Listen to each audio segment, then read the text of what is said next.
ನಮಸ್ಕಾರ ಸ್ನೇಹಿತರೆ, ಎಲ್ಲರಿಗೂ ಆಶಾ ವಿಶೇಷ ಚಾನೆಲ್ಗೆ ಸ್ವಾಗತ. ಇಂದಿನ ರೆಸಿಪಿ ಕಜ್ಜಾಯ. ಕಜ್ಜಾಯ ಮಾಡೋದಕ್ಕೆ ನಾನು 500 ಗ್ರಾಮ್ ಆಗುವಷ್ಟು ದೋಸೆ ಅಕ್ಕಿನ 12 ಗಂಟೆಗಳ ಕಾಲ ನೆನೆಸಿಟ್ಕೊಂಡಿದ್ದೀನಿ. 6 ಗಂಟೆಗಳಿಗೊಮ್ಮೆ ಈ ಅಕ್ಕಿಯನ್ನು ಚೆನ್ನಾಗಿ ತೊಳೆದು ಮತ್ತೆ ಫ್ರೆಶ್ ನೀರನ್ನು ಹಾಕಿ ನೆನೆಸಿಟ್ಕೊಂಡಿದ್ದೀನಿ. 12 ಗಂಟೆಗಳ ನಂತರ ನೀರನ್ನೆಲ್ಲ ಬಸಿದು ಒಂದು ಕಾಟನ್ ಬಟ್ಟೆ ಮೇಲೆ ಈ ರೀತಿ ಒಣಗೋದಕ್ಕೆ ಹಾಕ್ಕೊಂಡಿದ್ದೀನಿ. ನೀರಿನ ಪಸೆ ಎಲ್ಲ ಹೋದ ನಂತರ ಒಂದು 12 ಮೆಣಸಿನಕಾಳು, ಒಂದು 10 ಏಲಕ್ಕಿಯನ್ನು ಹಾಕ್ಕೊಂಡು ಮಿಕ್ಸಿ ಜಾರ್ಗೆ ಹಾಕ್ಕೊಂಡು ಇದನ್ನು ಪುಡಿ ಮಾಡ್ಕೋಬೇಕು. ಪುಡಿ ಮಾಡಿಕೊಂಡ ನಂತರ ಜರಡಿ ಸಹಾಯದಿಂದ ಇದನ್ನು ಜರಡಿ ಇಟ್ಕೊಳ್ಬೇಕು. ಮತ್ತೆ ಏನಾದರೂ ದೊಡ್ಡ ದೊಡ್ಡ ಅಕ್ಕಿ ಕಾಳುಗಳೇನಾದರೂ ಇದ್ದರೆ ಮತ್ತೆ ಪುನಃ ಅದನ್ನು ಮಿಕ್ಸಿ ಜಾರ್ಗೆ ಹಾಕ್ಕೊಂಡು ಪುಡಿ ಮಾಡ್ಕೋಬೇಕು. ನೋಡಿ, ಈಗ ಎಲ್ಲವನ್ನು ಪುಡಿ ಮಾಡ್ಕೊಂಡಿದ್ದಾಗಿದೆ. ಸ್ವಲ್ಪ ಈ ರೀತಿ ಪ್ರೆಸ್ ಮಾಡಿಕೊಂಡು ಅದರ ಒಂದು ತೇವಾಂಶ ಹೊರಗೆ ಹೋಗದ ಹಾಗೆ ಇದನ್ನು ಒಂದು ಮುಚ್ಚಳದ ಒಂದು ಸಹಾಯದಿಂದ ಮುಚ್ಚಿ ಇಡಬೇಕು. ಈಗ ಪಾಕ ಮಾಡ್ಕೊಳ್ಳೋಣ. ಪಾಕಕ್ಕೂ ಮುಂಚೆ ನನಗೆ ಇಲ್ಲಿ ಒಣ ಕೊಬ್ಬರಿಯ ಅವಶ್ಯಕತೆ ಇದೆ. ಒಂದು ಅರ್ಧ ಕಪ್ ಆಗುವಷ್ಟು ಬೇಕು. ಅದನ್ನು ರೆಡಿ ಮಾಡಿಕೊಡ್ತಿದ್ದಾನೆ ನನ್ನ ಮಗ.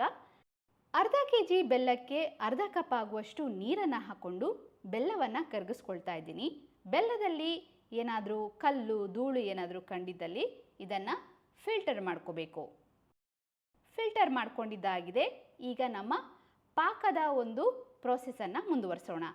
ಪಾಕ ಯಾವ ರೀತಿ ಇರಬೇಕು ಅಂತ ಹೇಳಿದರೆ, ಒಂದು ಬೌಲಲ್ಲಿ ತಣ್ಣೀರಿಗೆ ಸ್ವಲ್ಪ ಪಾಕವನ್ನು ಹಾಕಿ ನೋಡಿದಾಗ ಅದು ಒಂದು ಬಾಲ್ ಶೇಪ್ ರೀತಿಯಲ್ಲಿ ತಗೋಬೇಕು. ಅಲ್ಲಿಯವರೆಗೂ ನಾವು ಪಾಕವನ್ನು ಚೆನ್ನಾಗಿ ಬೇಯಿಸ್ಕೋಬೇಕು. ನೋಡಿ, ಇವಾಗಿನ್ನ ಆಗಲಿಲ್ಲ. ಇನ್ನೂ ಇದನ್ನು ಚೆನ್ನಾಗಿ ಬೇಯಿಸ್ಕೊಂಡಾಗ ನಮಗೆ ಬೇಕಾದ ಪಾಕ ನೋಡಿ ಈಗ ಬಾಲ್ ಶೇಪನ್ನು ತಗೊಳ್ತಾ ಇದೆ. ಈಗ ರೆಡಿಯಾಗಿದೆ. ಇದಕ್ಕೆ ಒಣ ಕೊಬ್ಬರಿ ಅರ್ಧ ಕಪ್ ಆಗುವಷ್ಟು ಹಾಕ್ಕೊಳ್ತಾ ಇದ್ದೀನಿ. ಈಗ ಫ್ಲೇಮನ್ನು ತುಂಬ ಲೋವಲ್ಲಿಟ್ಕೊಂಡು ಇವಾಗೆಲ್ಲ ಆ್ಯಡ್ ಮಾಡ್ತಾ ಹೋಗಬೇಕು. 2 ಟೇಬಲ್ ಸ್ಪೂನ್ ಆಗುವಷ್ಟು ಬಿಳಿ ಎಳ್ಳನ್ನು ಹಾಕ್ಕೊಂಡಿದ್ದೀನಿ. ಇದೆರಡನ್ನೂ ಚೆನ್ನಾಗಿ ಮಿಶ್ರಣ ಮಾಡ್ಕೊಂಡ ನಂತರ ನಾವು ರೆಡಿ ಮಾಡಿ ಇಟ್ಕೊಂಡಿರುವ ಅಕ್ಕಿ ಹಿಟ್ಟನ್ನು ಬ್ಯಾಚ್ ಬೈ ಬ್ಯಾಚ್ ಹಾಕ್ಕೊಳ್ಬೇಕು. ನಾನೊಂದು 4 ರಿಂದ 5 ಸಾರಿ ಹಾಕ್ಕೊಂಡು ನಿಧಾನವಾಗಿ ಮಿಶ್ರಣ ಮಾಡ್ಕೊಳ್ತಾ ಇದ್ದೀನಿ. ಈ ಒಂದು ಮಿಶ್ರಣ ಮಾಡುವಾಗ ನಮ್ಮ ಫ್ಲೇಮ್ ಲೋ ಆಗೇ ಇರಬೇಕು. ಮಿಶ್ರಣ ಮಾಡಿದ ನಂತರ ನಾವು ಸ್ಟವನ್ನು ಆಫ್ ಮಾಡ್ಕೋಬಹುದು. ನೋಡಿ, ಈಗ ನಾನು ರೆಡಿ ಮಾಡಿಟ್ಕೊಂಡಿದ್ದಂತಹ ಎಲ್ಲ ಅಕ್ಕಿ ಹಿಟ್ಟನ್ನು ಹಾಕಿ ಮಿಶ್ರಣ ಮಾಡಿದ್ದಾಗಿದೆ. ಈಗ ಸ್ಟವನ್ನು ಆಫ್ ಮಾಡಿ ಈ ಸೈಡ್ಸ್ನೆಲ್ಲ ಸ್ವಲ್ಪ ಕ್ಲೀನ್ ಮಾಡಿ ಇದರ ಮೇಲೆ 2 ಟೀ ಸ್ಪೂನ್ ಆಗುವಷ್ಟು ತುಪ್ಪವನ್ನು ಸವರ್ಬಿಟ್ಟು ತಣಿಯೋದಕ್ಕೆ ಬದಿಯಲ್ಲಿಟ್ಕೊಳ್ಳೋಣ. ನಿಮಗೆ ಟೈಮ್ ಇದ್ದರೆ ಇದನ್ನು ಓವರ್ನೈಟ್ ಕೂಡ ಬಿಟ್ಟು ಮಾರನೇ ದಿನ ಮಾಡಿದ್ರೆ ಇದರ ರುಚಿ ಇನ್ನೂ ಚೆನ್ನಾಗಿ ಬರುತ್ತೆ. ನಾನು ಹಾಗೆ ಮಾಡಿದೆ, ಮಾರನೇ ದಿನ ಮಾಡಿದ್ದು. ನೋಡಿ, ಈಗ ಎಣ್ಣೆಯನ್ನು ಬಿಸಿ ಮಾಡೋದಕ್ಕೆ ಇಟ್ಕೊಂಡಿದ್ದೀನಿ. ಹಿಟ್ಟನ್ನು ಸ್ವಲ್ಪ ತಗೊಂಡು ಈ ರೀತಿ ಮಣೆಯಲ್ಲಿ ನಾನು ಪ್ರೆಸ್ ಮಾಡ್ಕೊಳ್ತಾ ಇದ್ದೀನಿ. ಕೈಯಲ್ಲೂ ಕೂಡ ನೀವು ಇದನ್ನು ಆರಾಮಾಗಿ ತಟ್ಕೋಬಹುದು.